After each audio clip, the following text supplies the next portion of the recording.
निश्चय उसने हमारे रोगों को सह लिया और हमारी दुखों को उठा लिया।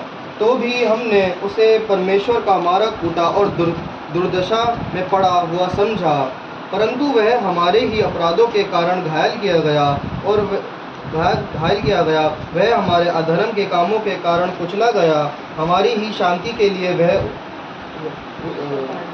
उसके लिए ताड़ना पड़ी कि उसे कोड़े खाने से हम लोग चंगे हो जाएं।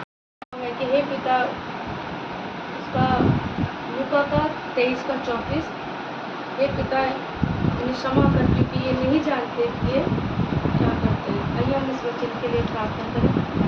प्रभु यीशु मसीह पिता परमेश्वर में तेरा धन्यवाद है कि मैं इनसे क्या दर्शाना मांगता हूँ। तो धन्यवाद हो प्रभु, सारी बातों को तेरे पेश करते प्रभु यीशु मसीह के पवित्र सामर्थ्य नाम में। एक बार को ये वचन पढ़ देगा, लूका 23:34।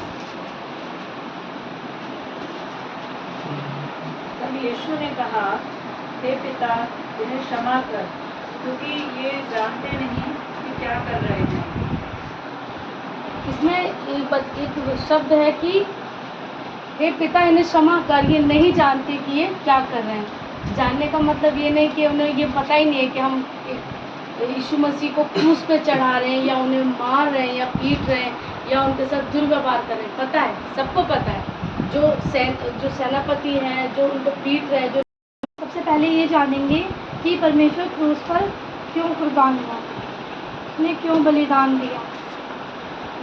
जैसे कि परमेश्वर यूहन्ना 3:16 में लिखा है कि परमेश्वर ने हमारे लिए एक लौता पुत्र दिया अपना, कि उसके द्वारा हमें उद्धार मिल सके।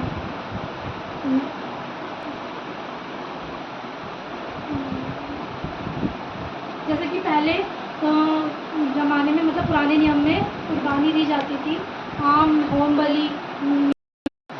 हम निकालेंगे यूहन्ना 19 अध्याय 26 और 27। जब यीशु ने अपनी माता और उस चेले को जिससे वह प्रेम रखता था पास खड़े देखा, तो अपनी माता से कहा, हे नारी, देख यह तेरा पुत्र है। तब उसने चेले से कहा, यह तेरी माता है। और उसी समय से वह चेला उसे अपने घर ले गया। आइए हम दुआ करें। धन्यवाद धन्यवाद धन्यवाद धन्यवाद करता हूँ प्रभु, आपने प्रभु मुझे मौका दिया कि प्रभु आपके वचन को प्रभु एक बार बोलने वाला मनसों को प्रभु मुझे मौका दिया कि प्रभु आपकी इस तीसरे वाणी को प्रभु लोग और 12 बजे तक जो पहले वचन 3 हमने वचन सुने, पहला था कि हे पिता इन्हें क्षमा कर, क्योंकि ये नहीं जानते कि ये क्या कर रहे हैं।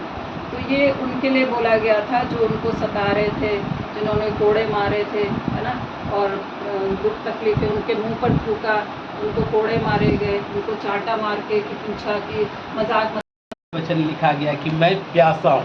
क्या प्रभु यीशु मसीह की प्यास क्या थी? उत्पत्ति का पहले सृष्टि में देखी, जब परमेश्वर ने मनुष्य जाति को रचा, उस समय परमेश्वर ने किस तरह परमेश्वर के साथ इकट्ठा था। प्रभु यीशु मसीह उस समय क्या था? आप देखना चाहते हैं या वचन में पढ़ना चाहते हैं? आप सबको तो वचन उत्पत्ति का सबको मालूम होगा। आओ हम परमेश्वर ने बोला, आओ अपने समानता में स्वरूप में। हम इस वचन को 3 भागों में बांटते हैं।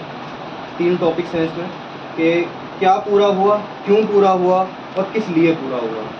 तो फर्स्ट टॉपिक है क्या पूरा हुआ। ये एक बहुत स्वाभाविक सा सवाल है कि पूरा हुआ, ठीक है। इसके लिए हम निकालेंगे लूका की पुस्तक, उसका 4था अध्याय और 18 आयत।